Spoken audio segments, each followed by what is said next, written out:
네, 이번에는 취재기자와 함께 전문가 모시고 한 번 더 이번 참사를 돌아보겠습니다. 함원구 한국열린사이버대 소방방재안전학과 교수 나왔습니다. 어서 오십시오.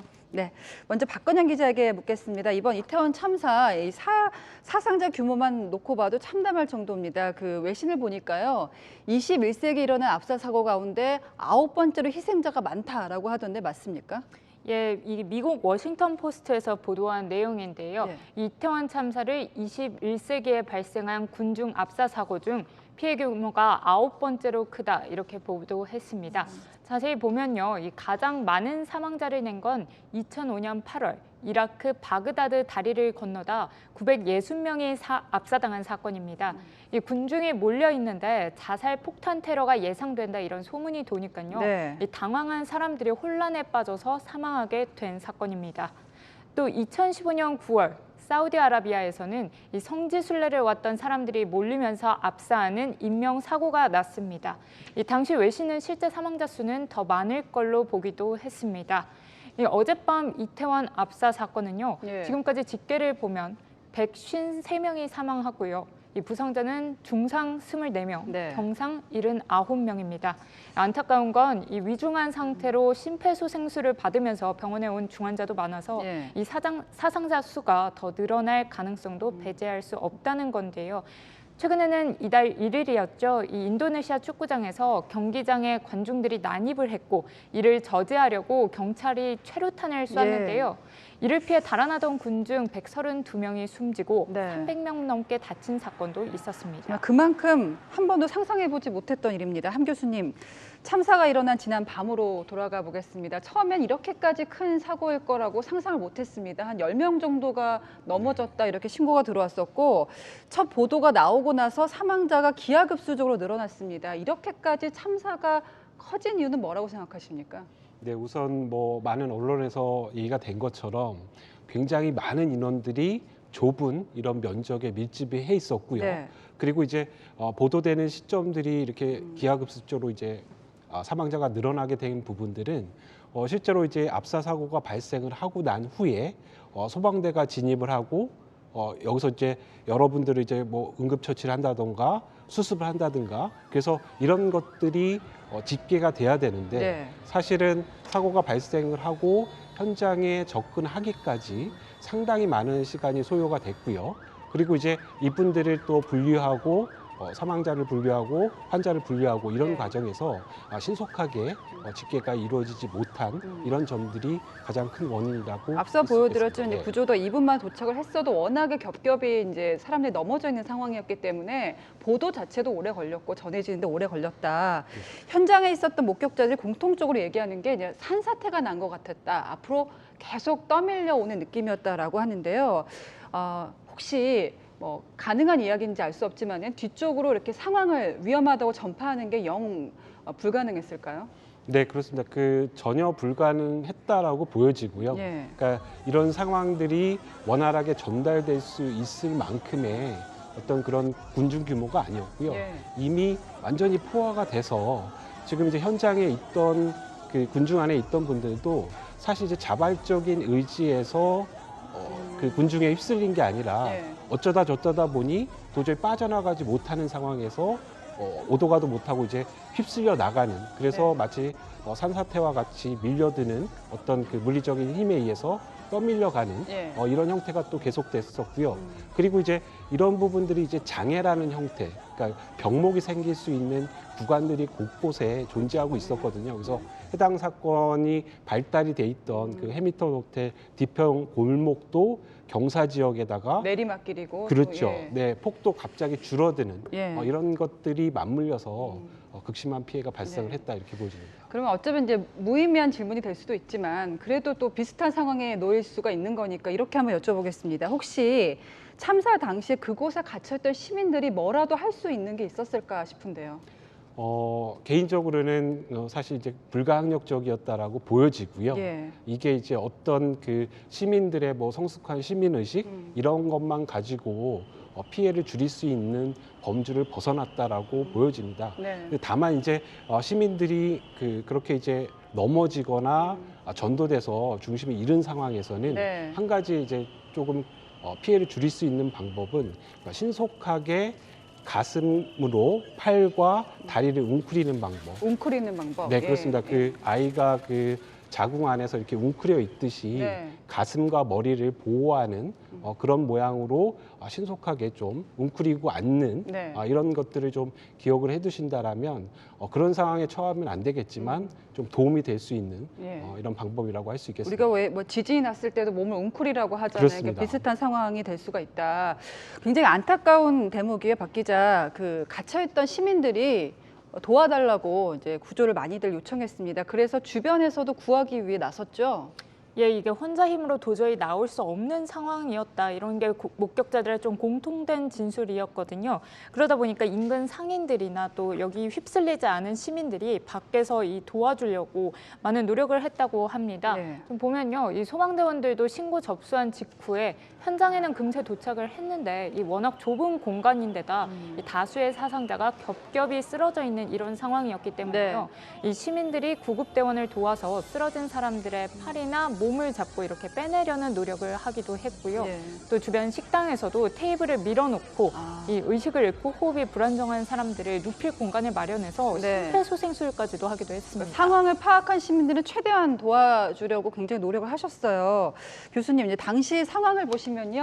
당연한 얘기지만 구조대가 앞쪽부터 접근을 합니다. 그런데 이미 깔려버린 사람들을 빼내기가 어려웠단 말이에요. 그리고 나서 아까 목격자분 증언을 들어보니까 뒤쪽으로 돌아서 접근하는 것까지 그걸 결정하는 것도 시간이 걸렸습니다. 이 판단을 조금 더 빨리 했으면 어땠을까 안타깝다는 분들이 있거든요. 네, 그 뭐 사실 이제 모든 것들을 이제 입체적으로 보고 난 후에 이런 부분이 이제 안타깝게 지적이 되는데요. 네. 사실 이제 현장에 도착한 소방 지휘관이라든가 이런 분들의 입장에서는 그 굉장히 많은 부분 사람들이 모여 있는 상황하고 그리고 말씀하신 대로 이제 우회하거나 이런 진입로조차도 네. 사실은 이제 봉쇄되다시피 한 상황이기 때문에 인파로 다 막혀 있었어요. 그렇습니다. 예. 그래서 상당 부분은 이제 불가항력적이었다라고 판단이 들고요. 뭐 뒤에 대책에서 말씀드리려고 했지만 사실은 이런 것들을 좀 계획을 세워서 교두보 차원에서의 거점이 필요했던 거거든요. 네. 근데 이게 선행되어지지 않은 상태에서 그런 어떤 사고 상황이 발생을 했을 때는 네. 사실 이제 그런 구조가 굉장히 구조적으로 어려운 상황이다. 이렇게 어떻게 보여집니다. 보면 이제 구조대원들도 이런 상황을 거의 처음 보셨을 것 같아요. 이렇게 많은 사람들이 한꺼번에 좁은 골목길에서 밀려있는 현재 수습 상황을 조금 더 짚어보겠습니다. 앞서서 사상자들의 신원 정부 합동 브리핑에서 90% 확인됐다라고 발표를 했습니다. 지금은 어떻습니까? 네, 지금 방금 전에 확인한 소식인데요. 조금 전 사망자 153명 중에서 이 150명의 신원이 확인됐다는 소식이 들어왔습니다. 예. 여기에는 외국인 25명도 포함이 돼 있었다고 외국인 하는데요. 수가 더 늘었네요. 네, 예. 맞습니다. 이 사망자의 지문이나 소지품을 활용해서 신원을 확인한 걸로 전해집니다. 이 신원이 파악된 사망자는 관할 경찰서에서 유족들에게 통보하는 절차가 진행되고 있습니다. 네, 물론 이것도 계속 달라질 수가 있는 게 원래 애시당초 외국인 수가 2명에서 19명, 20명, 25명으로 계속 늘어나고 있거든요. 실종자 신고가 매우 중요한데 이 신고가 늘고 있다고요? 네, 이것도 오후 5시 기준으로요. 한남동 주민센터와 다산 콜센터 등에 접수된 실종자 신고가 현재까지 4천 건이 넘습니다. 네. 이 서울 용산구 한남동 주민센터에는 직접 실종자 방문 접수를 하려 온 가족과 친구들의 발길도 잇따르고 있다는데요. 이 실종자의 이름과 연락처 또 인상착의 등을 알려놓고 경찰과 병원에서 일치하는 사람을 찾아서 연락해주길 기다리고 있습니다. 그러니까 가족들이 중복으로 신고하는 경우도 있고 현장 신고는 한남동 주민센터에서만 받고 있습니다. 자, 교수님 남은 문제를 짚어보겠습니다. 결국 예방만이 답이라고 하셨습니다. 근본적으로 사람이 이렇게 밀집하지 않는 게 매우 중요한데 이번 이태원 같은 경우에는 밀집할 상황으로 예측이 됐습니다. 네. 그럼 이런 경우에 사전 통제가 필요한데 네. 가능한 것인가 싶거든요. 지금 어떻게 보면 사실 시민들의 어떤 자발적인 참여로 이루어지는 형태이기 때문에 주최 측이 명확하지 않고요. 그렇습니다. 그래서 사실은 뭐 이런 부분들을 사전에 미리 통제할 수 있는 방법들이 거의 이제 전무했다라고 그러니까 시스템적으로는 보여집니다. 네. 근데 이제 궁극적으로는 앞서 말씀드린 예방이 중요한 부분 그럼에도 불구하고 뭐 서울시라든가 이런 부분에서 네. 굉장히 많은 인파가 몰릴 것이 충분히 예측이 되는 상황이었다라고 하면 지금 앵커께서 말씀하신 대로 네. 선제적인 어떤 통제가 분명히 좀 이루어져야 할 부분이었는데 네. 이 부분이 사실은 좀 간과된 것이 가장 큰 문제였다라고 보여집니다. 구체적으로 얘기하면 어떨까요? 왜냐하면 통제를 한다고 해서 영업을 못하게 할 수도 없고요. 네, 그 맞습니다. 축제인데 사람들이 오가는 길을 막을 수도 없습니다. 네. 어떤 식으로 이제 대처를 했을 수 있었을까요? 네, 우선은 일단 교행이 되도록 그러니까 서로 이제 오고 갈 수 있는 네. 이런 부분들을 좀 물리적으로 바리케이트라든가 이런 것들로 좀 구획을 해놓고 네. 그러니까 이걸 뭐 강제적으로 뭐 경찰이 통제하거나 이러면 지금 말씀하신 대로 반발이 반발이 있을 있을 수 수 있지 있고 않습니까? 예. 뭐 여러 가지 또 영어권을 제한하는 행동이 될 수 있기 때문에 네. 굉장히 아마 현장에서 조심스러웠으리라고 예상이 드는데 적어도 그래도 어떤 그 특정한 거점의 교두보에 대한 부분들은 예. 사전에 좀 확보를 하고 그리고 시스템적으로 교행이 될 수 있는 이런 바리케이트라든가 선을 여러 가지- 긋는다든지, 예, 그렇습니다. 예. 그러니까 구조적으로 시스템적으로 어떤 그 구획이 되지 않으면 네. 많은 사람들이 몰리게 되면 결국은 이제 그런 통제선 등을 무너지게 될 수밖에 없거든요. 예. 그래서 이런 어떤 구조적인 구획이라든가 이런 것들이 좀 선행이 되고 거점 지역 확보 그리고 우리가 이제 많은 집회를 하지 않습니까? 네. 이런 집회에서 사실은 이 집회 참여자를 소산시키기 위한 이런 것들은 사실은 이제 경찰에서 노하우를 갖고 있습니다. 그래서 그런 것들에 대한 통제선 확보라든가 네. 소산시키는 이런 것들이 좀 더 이런 적극적으로 좀 반영이 됐으면 어떨까 하는 네. 그런 아쉬움이 있습니다. 물론 이렇게 집회와 시위와는 좀 다른 측면이 그렇습니다. 있어요. 네네. 축제이기 때문에 사람들을 통제하는 데 한계가 있었겠지만 말씀하신 대로 어떤 시스템은 필요하다, 사고가 있었기 때문에. 자, 박 기자, 이번에 앞서 얘기했지만 이태원 할로윈 축제가 주체가 없었습니다. 뭐 시민들의 자발적인 축제라고 볼 수 있는데 이런 경우에 과연 누구에게 책임을 물을 수 있는가? 이건 어떻습니까? 네, 이게 주최 측이 있었다면 안전관리를 소홀했다 이런 책임 소재의 문제가 생길 것 같은데요. 말씀하신 대로 이거는 주최 측이 일단 불명확한 행사였던 데다가 이 책임을 누구한테 물어야 할지 지금 불분명한 상황입니다. 다만 이 10만 명이 운집할 거란 예상 보도 등도 있었고요. 예. 경찰도 어느 정도 예상을 했던 상황이었는데요. 이 인력을 충분히 배치했어야 하지 않냐 이런 지적은 사실 나올 수 있는 부분 같고요. 또 용산구나 서울시 이런 지자체에서도 사고 예방을 위한 조치들 충분히 취했는지 살펴볼 부분입니다. 자, 지금 교수님 후진국형 재난이다 이런 말까지 나옵니다.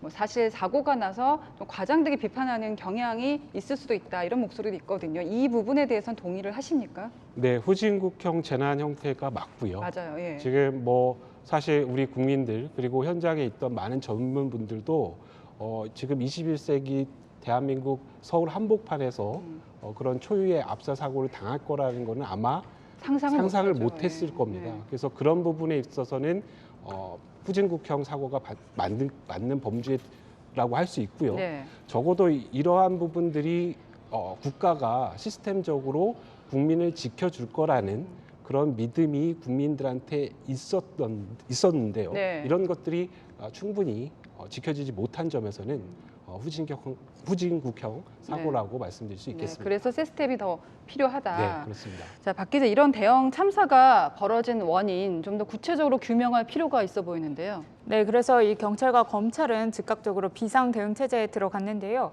경찰 같은 경우에는 서울청 수사차장을 본부장으로 하는 수사본부를 꾸렸습니다. 또 경찰은 최초 사고 경위 파악에도 나선 상황인데요. 예. 이 신고자와 목격자 진술, 또 주변 업소 관계자들을 상대로 조사를 벌이고 있고요. 또 CCTV와 당시 현장에 있던 시민들이 촬영한 영상 이런 예. 것들도 확보해서 사고 원인 파악에 나섰습니다. 예. 이건 어떻습니까? 저희 그 채널 A에도 많은 목격자 증언이나 제보 영상들이 많이 들어옵니다. 하지만 저희가 다 그대로 보도할 수가 없는 것이 일부는 참혹한 장면이고 또 피해자 얼굴이 나오는 장면도 있는데요. 문제는 이런 것들이 SNS로 많이 유포가 되고 있습니다. 물론 현장에서 직접 사건을 겪은 분들도 많이 있는데 트라우마를 걱정하는 목소리가 있는데 어떻습니까? 네, 이 실제 사고 현장에서 있었던 분들 말씀 들어보면요. 예. 뭐 지금도 손발이 덜덜 떨리고 눈물이 나온다 이런 증언을 하신 분들도 있었습니다. 일행 중 한 명이 간호사였어가지고 그 경찰분들께서 의사나 간호사분 있냐고 물어보셔가지고 이제 친구랑 같이 이제 가서 심폐소생술 같은 거 좀 도와드리려 했는데 저희가 뭔가 혈액순환 같은 거 좀 도와드리려고 막 팔다리 이렇게 주물주물하게 했는데 의미가 없다고 해가지고 그냥 돌아가라고 말씀해 주셔가지고 이 트라우마는 정신적, 신체적으로 큰 충격을 준 사건에서 느끼는 불안이나 공포 증세인데요. 네. 이런 참사를 겪으면 당장은 괜찮아 보이더라도 이 수년 후에 발병할 수도 있고요. 예. 그래서 심리 치료가 필요한 건데요. 오늘 이 대한신경정신의학과에서도 성명을 냈습니다. 유가족과 지인, 목격자, 사고 대응 인력 등 많은 국민의 큰 충격이 예상돼서 대규모 정신 건강 지원이 필요한 상황이다 이렇게 밝혔습니다. 그래서 정부도 이 국가 트라우마 센터를 운영하겠다고 밝혔는데요. 꼭 현장에 있지 않았더라도 이 사진이나 영상으로도 심리적 충격을 받을 수 있으니까요. 전문가들의 도움을 꼭 받아보셔야겠습니다. 네, 자 지금 함원구 교수님과 박건영 기자와 함께 짚어봤습니다.